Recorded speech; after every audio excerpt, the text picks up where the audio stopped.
All right, guys, we are live. Welcome in, everybody. What a win for the Denver Broncos. They found a way to get it done, scoring 17 points in the fourth quarter. An incredible, resilient effort by this team. Defensively, we had probably the worst defensive effort on paper in the first 3.5 quarters basically, but then in the final quarter we turned it on. We got this critical strip sack fumble there from Nick Benito. Jonathan Cooper returned it for a touchdown, and then after that, man, the Bears offense just basically stalled out, and Denver's offense went on a roll, man. Russell Wilson threw he threw 3 touchdowns in this game. I mean, just an absolutely incredible effort. We desperately needed that win. We've got Ivan in the house saying we needed it, man. We sure did. We sure did. That was exactly what this team desperately needed after this really poor start. I mean, the first couple of weeks, the defense just really struggled to hold their own. Offensively, they kept in their own for the most part. But in that Miami game, just everything unraveled. It was historically the worst defensive effort in NFL history, and it looked like that was continuing into this game. Justin Fields didn't have a single incomplete pass in the first half of the game except for the Hail Mary on the final play of the first half. Justin Fields' final stat line, 28 for 35, 335 yards, 4 touchdowns, 1 interception. We got Ricky in the house saying, still fire VJ. I mean, listen, that defense rallied and they did what they had to do at the end, man. They got that key interception on Justin Fields. They got the strip sack fumble. They came up with 2 killer turnovers. They actually got a stop at one point. The defense, although you can say what you want about how they played in the first part of the game, they did what they had to do at the end to get the win. So Vance Joseph, at least for this week, has saved his job. We got Austin in the house, but I don't mean to bring down the mood, but are you nervous about the defense playing this bad against Fields? Oh, I mean, listen, the defense played horrible. Absolutely. I mean, I don't necessarily know if the Denver Broncos are going to be able to win their games moving forward because of that defense, but we won today, and I'm going to sit here and relish in it because winning in the National Football League is not easy. Anytime you get a win, you got to sit back, you got to enjoy it, you got to celebrate it, at least for the first 24 hours, man. I don't care how bad it looked. A win is a win. Trust me, we're going to talk about many of the problems that came up with this team today. But right now, we got the win. Let's enjoy it, man. Let's enjoy winning because that's something we haven't gotten to experience for the first 3 weeks of the year. It's been way too long since the Denver Broncos got a win. We need to at least relish it and enjoy it while we can, man. But also, this is one of those situations where you just love to see the resilience from this team, man. Offensively, we never gave up. Russell Wilson was on fire, man. The dude was making high-end throws. He was extending plays. He made stuff happen. Sean Payton, once the sleeves got cut off, man, Sean Payton, he was in his bag of tricks offensively in that last part of the game. I mean, it just feels so good to finally see our explosive playmakers, Jaleel McLaughlin, Marvin Mims, dude. That key play on the whole shot, he definitely made up for his early mistake where he pinned the Broncos back deep, and that's what kind of allowed Chicago to get into this game offensively because we just gave them too many opportunities there, especially in that first half. Way too many penalties, way too much soft zone defense, but to the credit of Vance Joseph, he did start to wake up a little bit in the second half and was actually calling a little bit more press man coverage. So Vance Joseph, to his credit, for once actually made the necessary adjustments in order for the defense to do what they had to do to win this game. He dialed up the pressure, obviously the big strip sack fumble recovery from Nick Benito. That was absolutely huge. Merlo says, Phil, Jaleel, and Mims. Alex says Russell is the GOAT. Russell's getting laid tonight. I mean, come on, you know that's happening. Sierra and... But anyway, great job, bro. Love the show. Thank you so much, Ricky. I really appreciate it. We got 35 people in the house, guys. If you guys could just do me a big favor real quick and smash the like button on this stream, I would really appreciate it, as well as subscribe to the channel if you have yet to do so. Those are 2 free and easy ways to show your support. Helps tell the YouTube algorithm to push us out, helps us get seen by more and more members of Broncos country, just like you and me. DJ Kappa Williams out the rest of the season. Uh-oh. Is that a potential concern here? Is there a concern about that? Oh, Sean Payton. In the end, we're going to have to play a lot better. Hold on, guys. If we think we want to win more games this season. So, any questions? Do you take Sean when it was 28-7? Well, I think that it's funny that this game's funny. Their momentum plays, the sack, fumble, touchdown. Right. I think is significant. Going in, there were some interesting stat lines. When they were even or minus in the turnover battle, they were 1-14. That's unusual to say that when you're even. So we finished +2. I think that mattered. 21 points from the opposing offense. They were like 0-19. Now, it took us a while to get moving. They had the momentum, honestly, you guys saw it for first 2/3 of the game. They controlled it on the ground, their play action. We struggled with coverage at times. We knew we were going to see more quarterback runs, a little bit more of what we saw them do against New England a year and a half ago. But I think the momentum, there were a couple shifts, us scoring and then getting, that's a quick 14 points when you look at it. Our touchdown and then the recovered fumble for a touchdown. So, yes, we hung in and got the win. You talk about stop in the red zone. It Rusted to Marvin on the 48-yard play because you guys right. Yeah, we're getting a lot of cover too. It's a two deep team to begin with. Yeah, they play obviously a lot of not all the time, 30% of the time. But when you're young at cornerback, and they were playing some young guys, that number ticked up today. And so then you say run the ball, but there's some stunts and stuff that come with it. And so my biggest concern was, here we are getting all this too deep coverage, and we're going to be in one of these throwing games that really would. We managed to keep running it some. I think Jaleel made some big plays and got more time. I can't wait Javonte to break down Jaleel's film. I'm so pumped for that. But the play you're referencing was, we put Judy Jaleel inside to kind of keep the safeties, on their landmarks, and Russ made a real good throw to Marvin in the turkey hole, if you will. Yes. You kind of key off the lean of either safety. Whatever you want to call it. Shot versus cover 2. That was certainly a plus to get the drive going. The defense had its share of struggles. How do you feel about how they stepped up those two? Yeah, I think that was both. I mean, man, the fourth down stop. That was huge. I was a little surprised that, we knew they were going to go hard count, and then when they came back out, I thought, they're wanting to end the game, and I was kind of managing the timeouts with still one left, but a first down there really puts us in a bind, just relative to time, and those were big plays. Obviously, I think, the strip fumble arguably would have been the biggest play of the game. I think, and yeah, when you score on defense, you're going to win a lot of games, and that ended up being the case today. To rally like that, because at halftime they had about the 6 of bad quarters you could possibly have. Was there something you saw or indicated that they had that kind of fight in that? Well, look, I did feel. There's a sense of urgency at halftime. There's terrible. And I felt that, and to their credit, there's enough leadership, veteran players that kept fighting, and they hung in there. And there's a little bit of a lesson there, obviously, and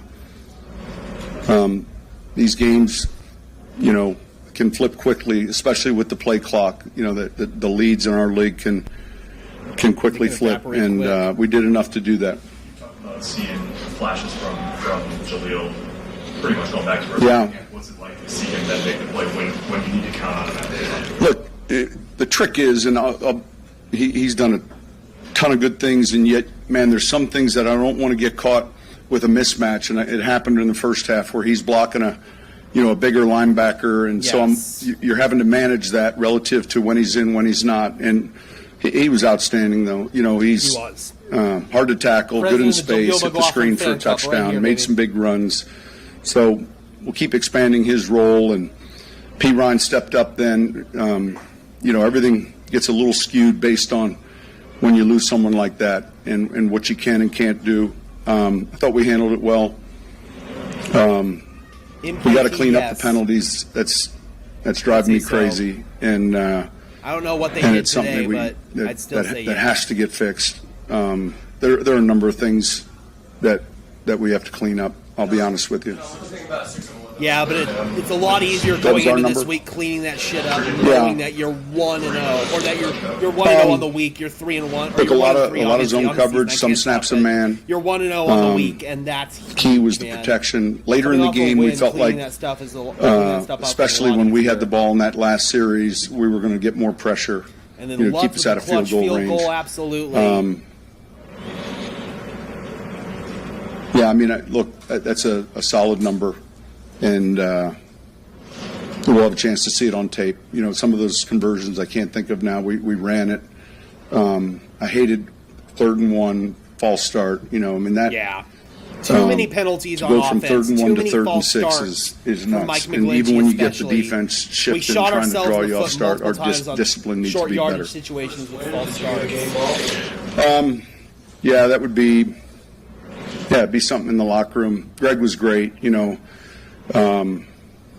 wanted me to talk a little bit. I've been lucky enough the last 5 times I've been here, we've won. We've been in that locker room talking in this, listening to music. And, it's nice when you come home. And they got clubbed up, baby. And even after so many years, to win here. But. Yeah, Sean Payton, Chicago native. Hopefully that's the first of many relative to where we're going, and we just have a lot of work to do still. But we can enjoy this. These guys can enjoy it, and then we get ready to go next week, and we can dive into the whole Jet fiasco stuff. You guys.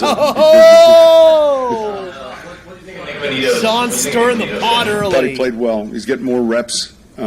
We had him starting, ahead of Randy, and we just got to continue to stay at the level of the quarterback, not behind the quarterback. But, I felt like the edges were much better today. Those guys played better.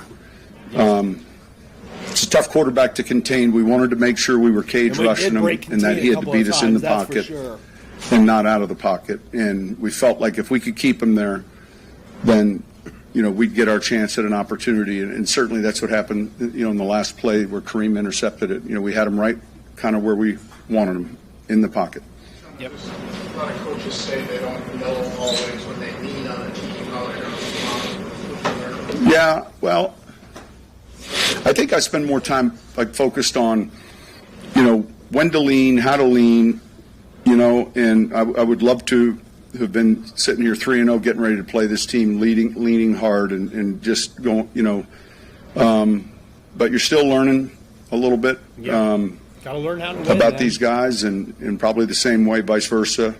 I know what it takes. I know what it looks like. And look, I was proud of Lutz going in there, hitting that field goal. Yeah, the last time we were here, he hit a walk-off field goal in overtime. I can't recall what year. It was COVID because there wasn't a lot of people watching. But no, 2020. But I was proud of him. So many guys just kind of hanging in there, but. We'll keep grinding. It's it is what it is. How big can a comeback like this be looking forward to the team? I think the win is more significant. Just coming back to work. Sean does want all the smoke with the Jets. There'll be some tough tape tomorrow. And there will be some tough tape, but it's a lot easier to evaluate that tape when you're coming off of a win. There's some things. We're going to play a lot better teams on our schedule, and no disrespect to Chicago and Matt and what they're trying to do, and I'm sure the feeling is the same here. But I think the win was important for the group. Russell had, I think, 75% completions, 3 touchdowns, 1 interception. Yeah, look, I think you jumped him into the. I'm not a big statistician, but my man Patrick here informed me that. Comeback victories are something they keep track of, and you kind of measure something in a quarterback, and I think it put him into the top 10. He had good poise and command.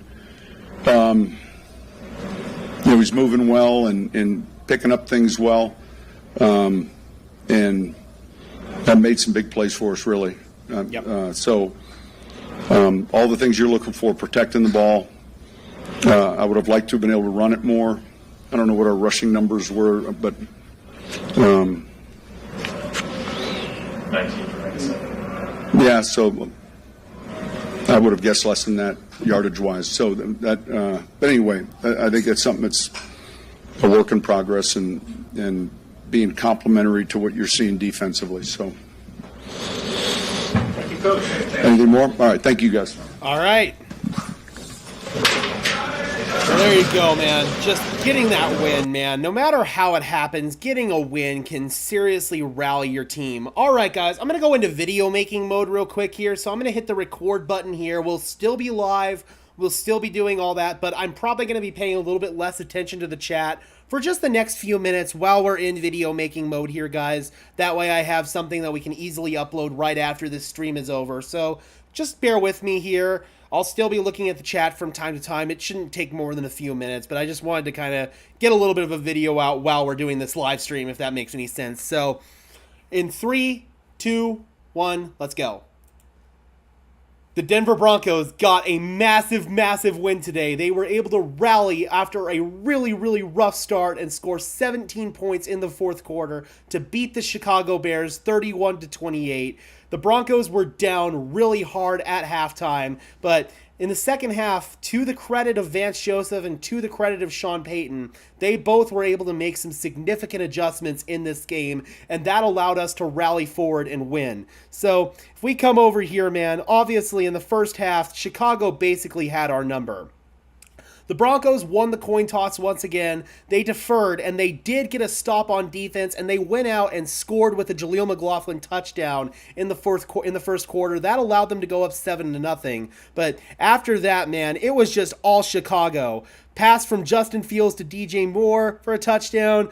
Justin Fields to Cole Kmet for a touchdown. Justin Fields to Cole Kmet again for a touchdown. And then Khalil Herbert from Justin Fields. The Bears ended up going up 28-7 with 4 minutes and 11 seconds left to go in the third quarter. And then after that, man, everything changed. Denver was able to go downfield, and they were able to score a touchdown on a pass from Russell Wilson to Brandon Johnson with 14 seconds left in the third quarter. And then after that, we got a big, big stop on defense and went down, rewarded the defense with 7 points. Cortland Sutton, touchdown catch from Russell Wilson with 9 minutes and 36 seconds left to go in the fourth quarter. And then the play that really changed momentum for us was Jonathan Cooper's fumble recovery for a touchdown. Nick Bonito with the forced fumble. Two of our young edge rushers making key plays for us in that one. So I'm super duper excited to see the future at edge rusher come together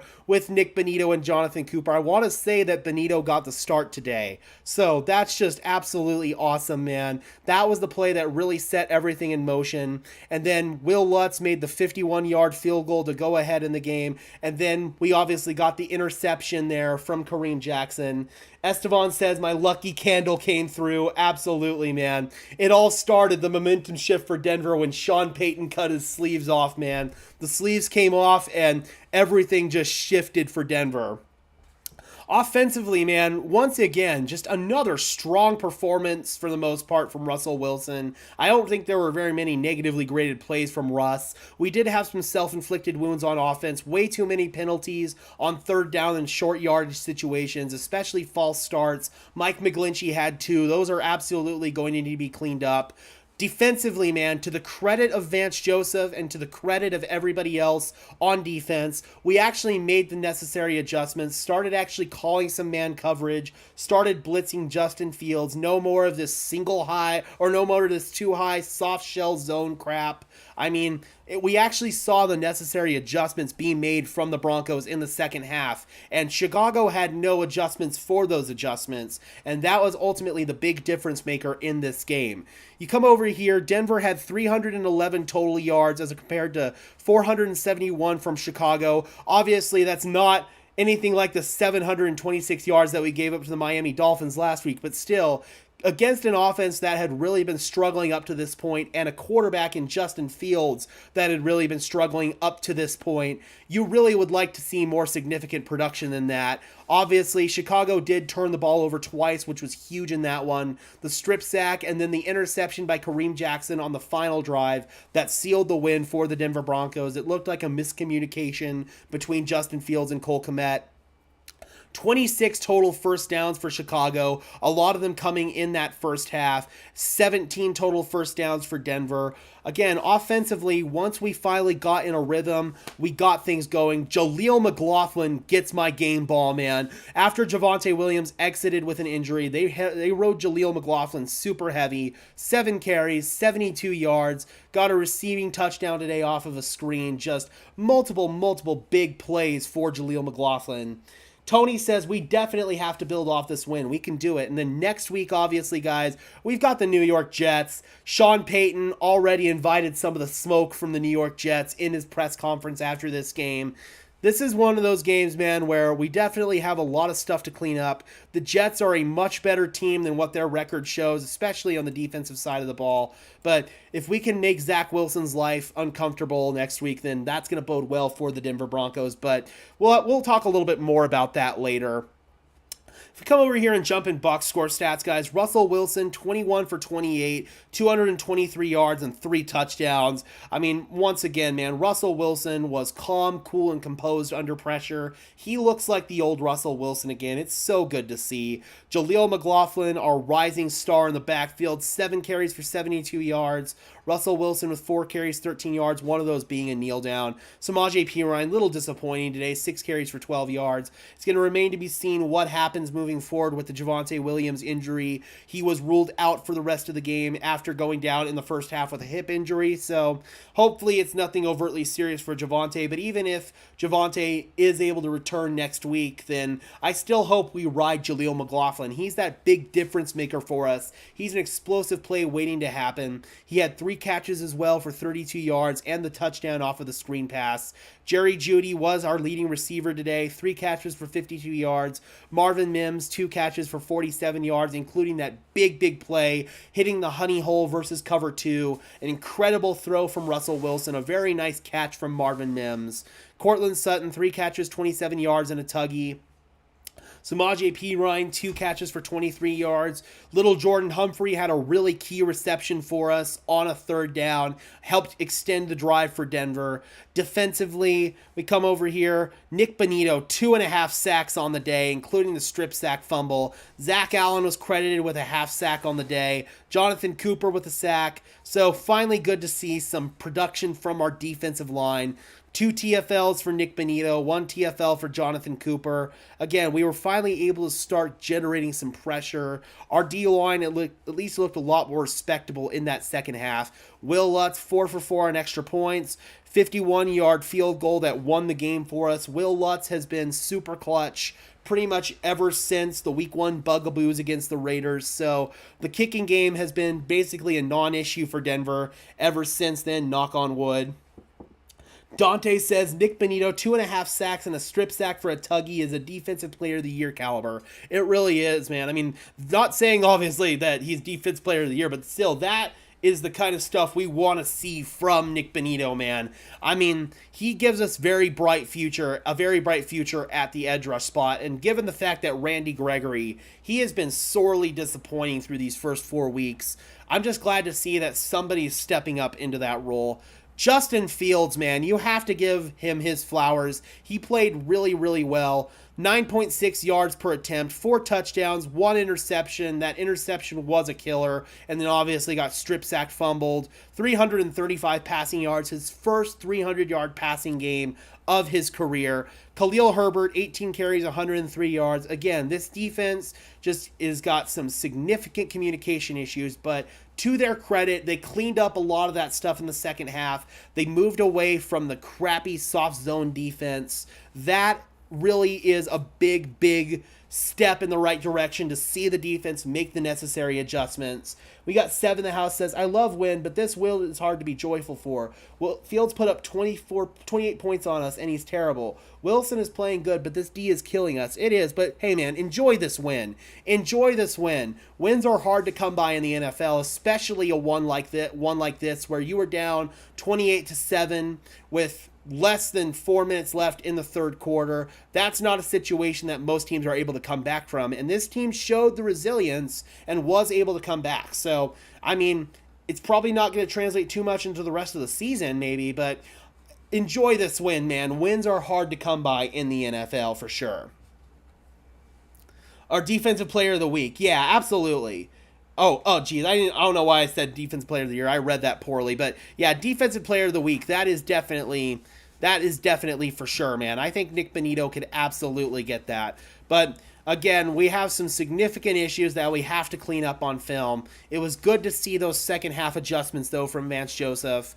DJ Moore, 8 catches, 131 yards and a touchdown. I thought Pat Surtain kind of had a rough day today. Cole Kmet, 7 catches, 85 yards and 2 touchdowns.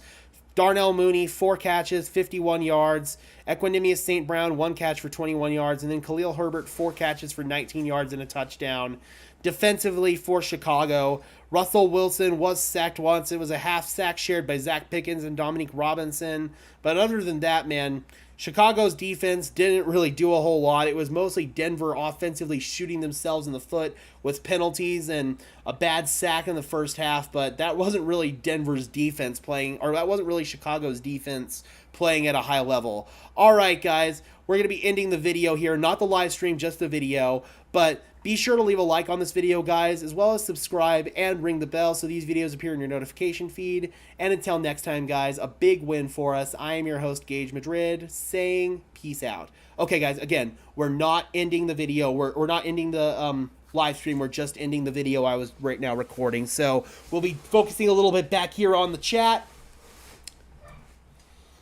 John says, start Cooper and Bonito. I believe those were our 2 starting edge rushers today. I can't recall exactly who the other starter was alongside Cooper, but I believe it was Bonito. Randy Gregory did not get the start today. So Randy Gregory, again, man, he's just been a sore, massive disappointment for this defense. That's one of those free agent bust signings that really, really is tough. So I want to talk about the Denver Broncos a little bit in terms of the future outlook of this team, because I know there are going to be some fans out there that actually were rooting for the team to lose this game because it would have put us in heavy contention for the #1 overall pick and the Caleb Williams sweepstakes. This team was never going to lose enough games to get the #1 overall pick, man. This team has too much talent for that. Sean Payton has too much pride and too big of an ego for that. Yes, he's probably drooling for sure over the prospect of getting to work with somebody like Caleb Williams, but by the same token, you know that he's not going to go out there and intentionally lose a football game. The Broncos, throughout all four quarters of this game, we're actually trying to win. It wasn't until they actually started making the proper adjustments that they did do the necessary things to win this game. But today was a clear example that the Broncos are not tanking, and they just lost to the team that they just beat the team that they probably needed to lose to in order to get Caleb Williams. So you can probably, with this win alone, kiss Caleb Williams and the #1 overall pick goodbye. And in terms of team building, we'll see what that does for this team moving forward. We'll see what this does for the team moving forward.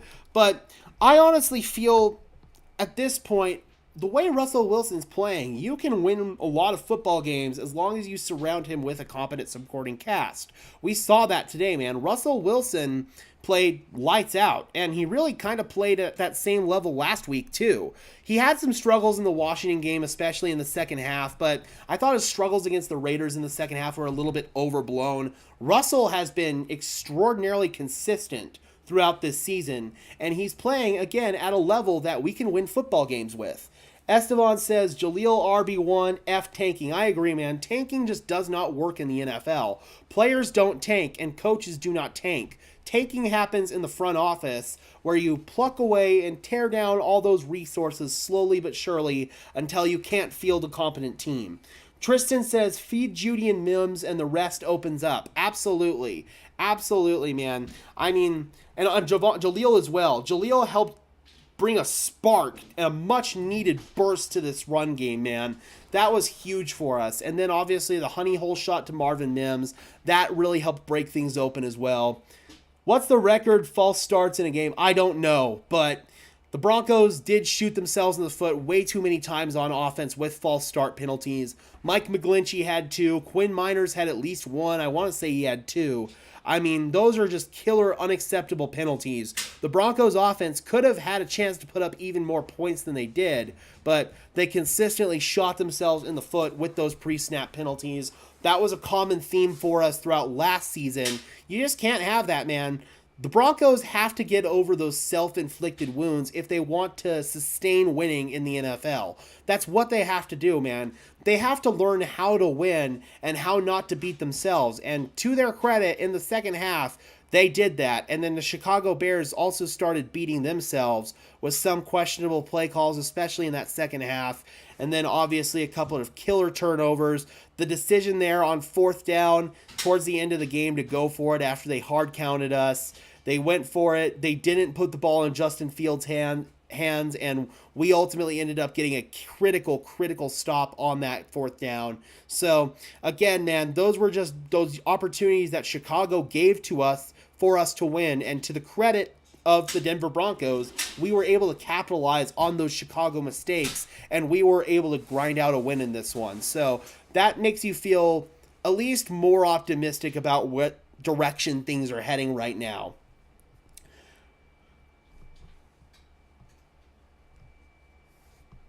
Tanner says, did anyone else literally cry? I will admit, I've shed some tears over some Broncos wins before. 2015 AFC Championship game, I shed a couple of tears for sure. Super Bowl, I definitely shed a tear. I was just more excited than anything else, man.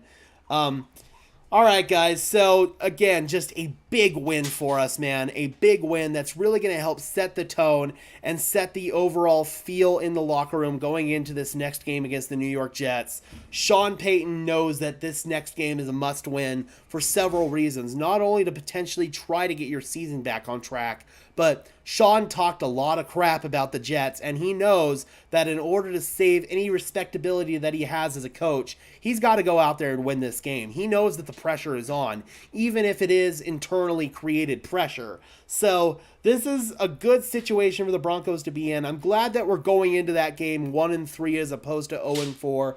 0-4, you're not recovering from. Dewan says Russell's been throwing a lot of touchdowns as well. Yeah, Russell Wilson, man, he's playing at the level that we need him to play at. I want to say what? Now he's at 9 touchdowns on the year? Or he's at 3, 6, 9. Yeah. 9 touchdowns in 4 games. Absolutely, we'll take that. TS says, Gage, I want to give you a hug. But yeah, man, again, number 3. He keeps playing at a consistent level, man. And we can have these conversations right now about what to do with Russell Wilson in the future because he isn't getting any younger or any cheaper. But it's good to see that he's at least turned back the clock a little bit from last year. He's 12th in the league right now in ESPN QBR. If you told me that Russell Wilson was playing at a top 12 level at the beginning of the season, I would be absolutely happy with that. It's just those defensive woes, man. Vance Joseph's scheming in the first half had so many big problems, especially with the soft zone coverage. Nothing pisses me off more than playing soft zone coverage on 3rd down, giving defenders free or giving receivers free releases off the line of scrimmage, not contesting anything over the middle of the field. But again, man, to the credit of Vance, he adjusted and started actually calling some man coverage, started bringing some blitzes, played less squishy soft coverage, actually played some press coverage, some tight physical coverage at the line of scrimmage. So if we can continue to build off that and build off those adjustments, that's going to really help us propel ourselves in the right direction. So again, man, a really good win. Hopefully we're able to build off what we did in this game and take the good and take the bad and head into this Jets game with some positive momentum. All right, guys, thank you so much for tuning into this stream. We'll be jumping in, and I'll be doing a little film breakdown here on the plays that really broke things open for the Denver Broncos in this game. So be sure to keep an eye out for that. I'll have that up very soon, as well as the game recap video here in a few minutes. I'm going to go upload that right now. Thank you so much for tuning in, Broncos Country. I would really appreciate you guys leaving a like on this video, as well as subscribing and ringing the notification bell so these videos and streams appear in your notification feed. And until next time, guys,